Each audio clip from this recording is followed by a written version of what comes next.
Assalamu alaikum and welcome back to the Today Show. Now, just before the break, we were with our superstar Chef Ami, and she was teaching us how to make Gujarati pizzas, as they say. Ami, how they're getting on, please? They're really doing well. Another 3 to 4 minutes, and they should be done. And they are delicious. Okay, well, I can promise you, if it's anything to go by the taste of them chutneys, I can't wait to taste them pizzas. I saw you licking the bowl thing over there a minute ago. He's thoroughly enjoying it. To be truthful, I had a couple of teaspoons as well. I have to be careful. Anyway, Khalid, who we got on next? Right, our next guest is Tushar Imdad. Prior to qualifying as a certified high-performance coach in 2023, Tushar spent over 15 years in education, where his experience included teaching one of the UK's leading Muslim English teachers and GCSE examiners, assistant head of 2 Islamic schools, director of 2 tutorial agencies, and a teacher trainer at the Association of Muslim Schools, AMS UK. Welcome to the show, brother. MashaAllah. Alhamdulillah. Welcome. It's really good to be here. Alhamdulillah. You too as well, Tushar. Thank you so much. Thank you for taking the time out, and a beautiful CV, as they say. But what's most important, right? Please, can you share with us, with our wonderful viewers, what is a high performance coach exactly?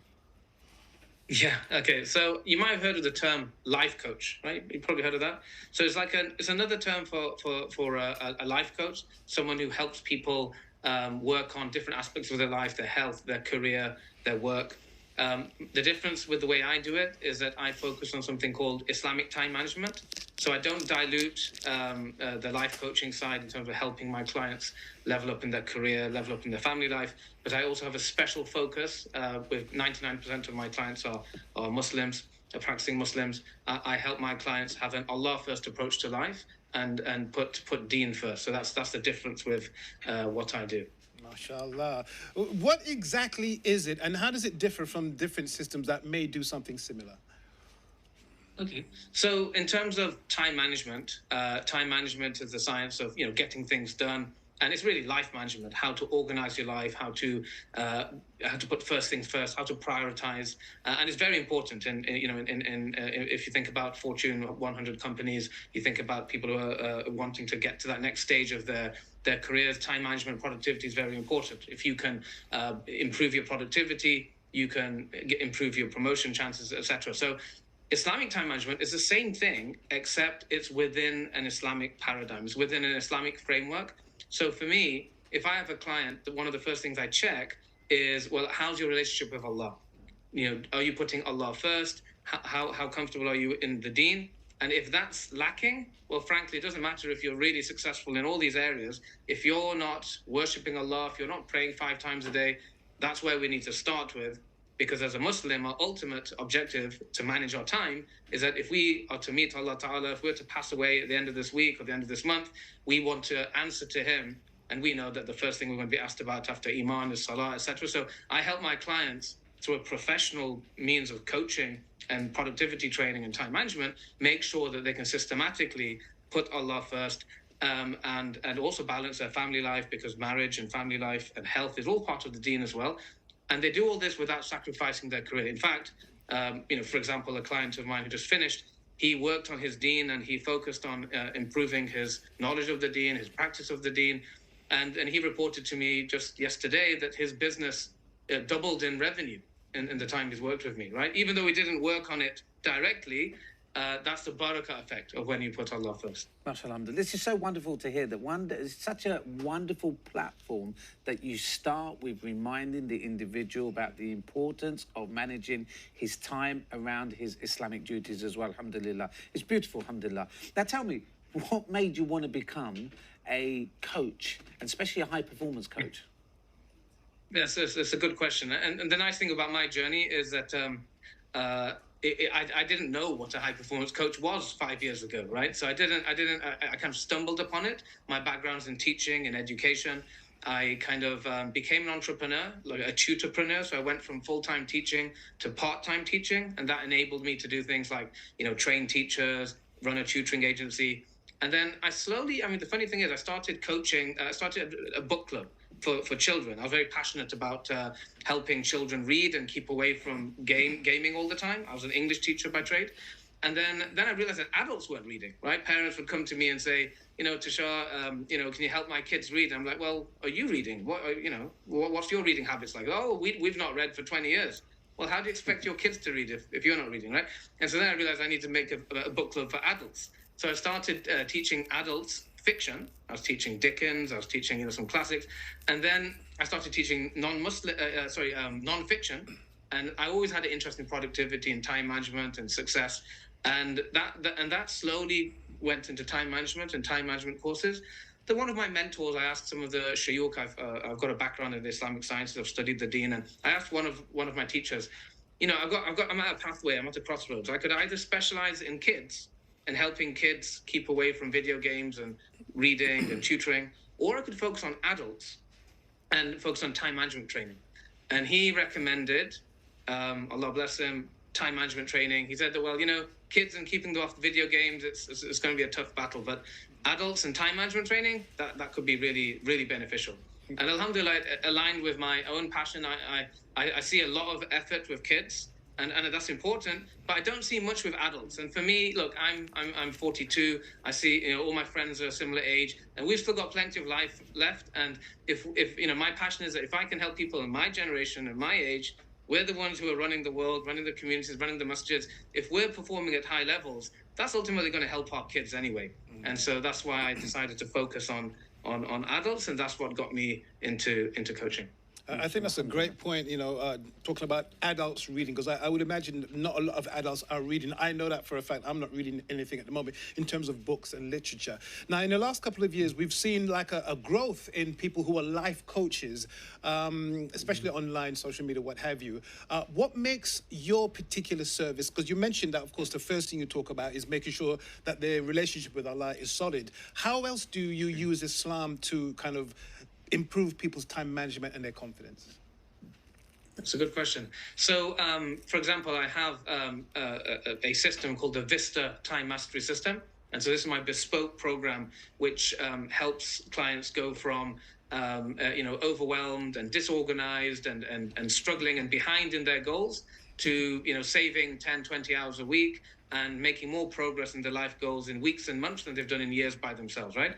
And the way Islam comes into it is that I have something called an Islamic knowledge audit, for example, one of my tools, where, part of my passion is that let's bring the professionalism into deen, which we have in our careers, right? So most of my clients are, successful accountants, IT professionals, doctors, entrepreneurs. They're very successful in their own careers, right? And this is, alhamdulillah, common to see. But they don't have that same excellence in other areas of their life, right? So if I was to, if you think about how much time and money and energy we spend in our secular education, our degrees, our training, and you compare that to how much time and energy we spend in our Islamic knowledge, it's quite embarrassing, right? And so why do I give them this audit? It's 40 questions where they are just tested on the fard al-ain, the obligatory aspects of the deen. But it has some subtle questions which you might forget about if you haven't studied. Things like, how's your tajweed? Have you been on a tajweed course? Have you studied the sciences of the heart? Have you studied the fiqh of marriage and divorce, right? And so often when they take this audit, it's a big wake-up call, and they're like, subhanAllah, I've never studied systematically, and because of that, I've got huge gaps in my deen. And so that helps them realize that, okay, you know what? And with my help, I kind of support them and say, look, we don't do all of it at once. Let's start here, let's start there. And they're able to, make a shift and start prioritizing their deen. That's one way which I do it. That's absolutely fantastic, because it's probably lead on very nicely, and I think it's a really, really good question number for me to understand, and also the majority of the viewers here. What is the difference between high-level coaching compared to a training session or coaching session? What makes it so unique? What makes it different? Because a lot of people suddenly be listening in and thinking, okay, then, he's a coach. But what's the actual difference, a high-level coaching compared to just a normal training session or a coaching session? Or of course, yeah. So the example I like to give is the difference between a light bulb and a laser, right? So I can give a course or a free course or a book, and people do that. People go on YouTube And a lot of my clients, before they came to me, they've been on lots of YouTube videos, they've read lots of books, they've tried different things. And I could give them like a short course, and I do have lots of courses, low-cost courses, etc. But and you'll get inspiration, but you're not really going to change that much. We've all got hundreds of courses, living in our computers, which we never go back to, right? Now, a coaching program, you have a high level of accountability, you have a structured program, and you have a kind of proven structure, proven system to take you through. And so when you go on a coaching program with a qualified and experienced coach, you're basically, what you're investing in is investing in actually achieving the results. It's not about the time. It's not about how much time you're spending with the coach. It's not about it's more about the results. What are the results you want? What are the outcomes you want? What's the change you want? And so, to give a simple comparison, imagine someone who wants to become a great football player, who wants to win Wimbledon in tennis, right? It's absurd to think of them achieving something like that without a coach, right? And in life, where life coaching has come in, life coaching originated in executive coaching in corporations for people who wanted to kind of get to a senior position. And they realized that to get to that level, you need coaching. Well, actually, it's the same in life. If you want to really improve, if you want to make more progress in a few weeks and months, rather than take years, coaching, as one of my clients recently said, when I asked him why he found coaching more useful than a course, he said it's basically a shortcut. Instead of spending months and years and experimenting on lots of different things, coaching is a shortcut to help you make massive progress and to have that accountability so that you don't just fall back on your old habits. So, and a final example is like driving. With driving, you could read a book, you could read all the theory, you could read lots of videos about driving, but until you get an instructor and you're in a car and you're driving, that's when you truly learn, isn't it? That's when you can drive. And then when you pass the test, then you've driven. So coaching's a bit like that. I'm like the instructor. My program is like the car. You come in the car with me, and I help you learn to drive until you pass. And that's, I think, a useful analogy to help you understand why coaching delivers very, very fast and very substantial results. Whereas with courses, it's going to be, you will get benefit, but it's very minimal compared to the transformation you can achieve through coaching. Brother, when you think about all the people that you've met and the people that you've coached, are there any particular mistakes that seem to be reoccurring again and again that you can tell us about? Yeah, absolutely. So I'd say number one, I think, especially in the country we live in, is work addiction, right? Workaholism, right? So most of the clients who come to me, they're very successful in their work. They've progressed. They've got senior positions, and they look very successful. They might be wealthy. They might have plenty of property and everything. But then you look behind the curtain, and unfortunately, maybe their marriage is breaking down, and unfortunately, often the deen is lacking, right? So this addiction to work or focus on work and not really focusing on other areas. I would say that's number one. The number one biggest problem. Number two, I would say, is lack of study of the deen. Right? And I'm not saying being a scholar, but from my experience and from training, hundreds of people and my own life, I found that unless you've studied the religion in terms of just going to weekly classes, studying the different Islamic sciences like Quran, Tajweed, Fiqh, right, a bit of tafsir. If you've not done that consistently for around 5 years, you're going to have a lot of gaps in your religion. That's what I found, just as a kind of yardstick. And so I'd say the second biggest mistake is in one's adult life, not spending enough time in a regular, consistent fashion studying the deen. And finally, number three is lack of planning. I'm shocked at, I think there's a survey done by one of my coaches with, around 500, 1,000 clients. I think 95% said that planning is absolutely essential for success and for being productive, but only 5% actually did it.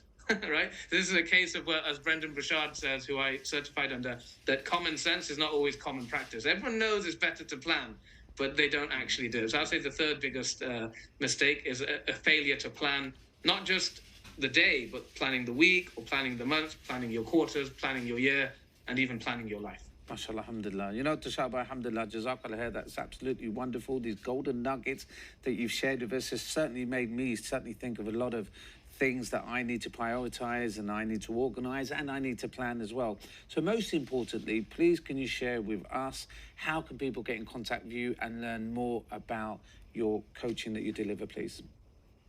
Thank you. I mean, it's actually good timing. I launched my first website, my first brand new website, literally yesterday. So it's tusharimdad.com. You can see my name there, TUSHARIMDAD.com. You can also just, luckily, there's not many people with my name, so just Tushar Imdad, search on LinkedIn. I've got around 12,000 followers there, so that's a great place to connect with me. Also on Facebook and YouTube, Tushar Imdad. So the website's the best place, and then also you can follow me on LinkedIn or Facebook and YouTube. Jazakallah, Tushar, mashallah, may Allah reward you, may God you barak and your wonderful thing. We've now got the Isha Azan in London.